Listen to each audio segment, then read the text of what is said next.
Doctor B R Ambedkar ಪ್ರಚಾರ ಸಮಿತಿ February 15ನೇ ತಾರೀಕು ಕರ್ನಾಟಕ ಕೈಗಾರಿಕಾ ಪ್ರದೇಶ ಅಭಿವೃದ್ಧಿ ಮಂಡಳಿಯಲ್ಲಿ ವಿದ್ಯುತ್ ವಿಭಾಗದಲ್ಲಿ ನಡೆದಿರುವಂತಹ 2018-19ನೇ ಸಾಲಿನಲ್ಲಿ ಆಗಿರುವಂಥ 32 ಕಾಮಗಾರಿಗಳಿಗೆ ಸಂಬಂಧಪಟ್ಟಂಥ ಅಕ್ರಮ ಮತ್ತು ಭ್ರಷ್ಟಾಚಾರವನ್ನು ಬಯಲಿಗೆಳಲು ಏನೊಂದು ಬೃಹತ್ ಪ್ರತಿಭಟನೆಯನ್ನು ಹಮ್ಮಿಕೊಂಡಿದೆ ಸ್ವತಂತ್ರ ಉದ್ಯಾನವನದಲ್ಲಿ.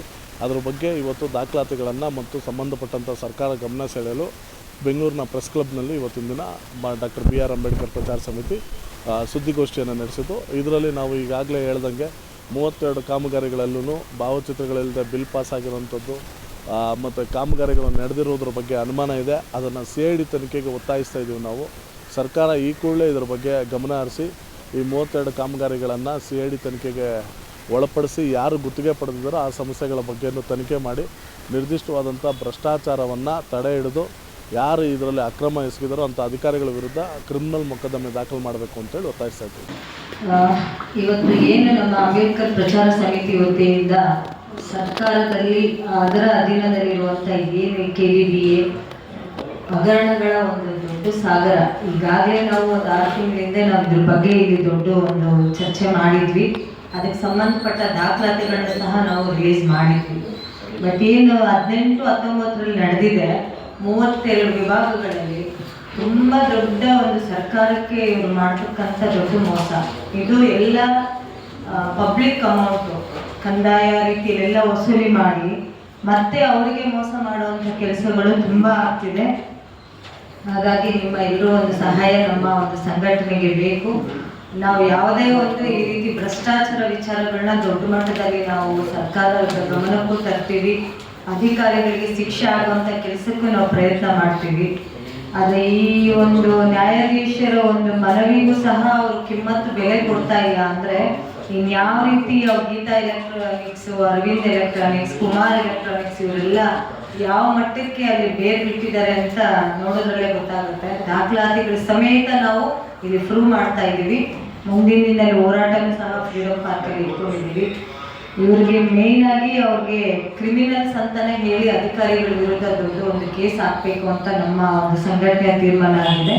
ಹಾಗಾಗಿ ತಾವೆಲ್ಲರೂ ಇದಕ್ಕೆ ಸಹಕಾರ ಕೊಡಬೇಕು ಅಂತ ನಾನು ಸರ್, ಈ ಹಿಂದೆ ನಾವು ಕಳೆದ 6 ತಿಂಗಳಿಂದ ನಾವು ಬಿಡುಗಡೆ ಮಾಡಿದಂಥ ದಾಖಲಾತಿಗಳು ಅದಕ್ಕೆ ಸಂಬಂಧಪಟ್ಟಂಥ ಕಾಮಗಾರಿಗಳು ನಡೆಯೋದೇನೆ ಬಿಲ್ ಆಗಿರುವಂಥ ಎಲ್ಲ ದಾಖಲಾತಿಗಳು ನಮ್ಮ ಬಳಿ ಸಿಕ್ಕಿತ್ತು. ಅದನ್ನ ಕ್ಲಿಯರ್ ಮಾಡ್ತಿತ್ತು. 2018-19ನೇ ಸಾಲಿನಲ್ಲಿ ನಡೆದಂಥ ಕಾಮಗಾರಿಗಳಿಗೆ ಸಂಬಂಧಪಟ್ಟಂಥ ಕೆಲವೊಂದು ದಾಖಲಾತಿಗಳನ್ನು ನಾವು ಕೇಳಿ ಪ್ರಶ್ನೆ ಮಾಡಿದಾಗ ಅವ್ರು ನಿರ್ದಿಷ್ಟವಾಗಿ ಕೊಡ್ತಾರೆ. ಸಾರ್ವಜನಿಕ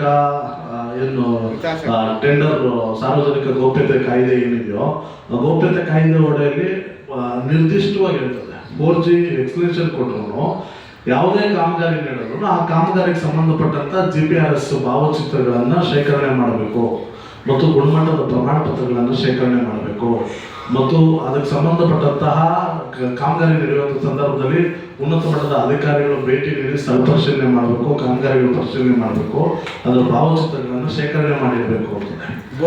ಬೋರ್ಡ್ ಹಾಕಬೇಕು ಅನ್ನೋದಿರ್ತದೆ. ಸಾರ್ವಜನಿಕರಿಗೆ ಇಷ್ಟು ಅಮೌಂಟು, ಇಷ್ಟು ದೊಡ್ಡ ಮೊತ್ತ ಇವರು ಕಾಂಟ್ರಾಕ್ಟ್ರು ಮತ್ತು ಇಷ್ಟು ದಿನಗಳ ಕಾಲ ಇವರು ನಿರ್ವಹಣೆ ಮಾಡಬೇಕು ಗುತ್ತಿಗೆ ಆದ ಮೇಲೂ ಅನ್ನೋದು ಎಲ್ಲ ಇರ್ತದೆ. ನಮಗೆ ನಿರ್ದಿಷ್ಟವಾಗಿ ಅವ್ರ ಮಾಹಿತಿ ಹಾಕೋ ಕಾಯ್ದೆಯಲ್ಲಿ ನಾವು ಕೇಳಿದಾಗ ಕೊಡ್ತಾರೆ.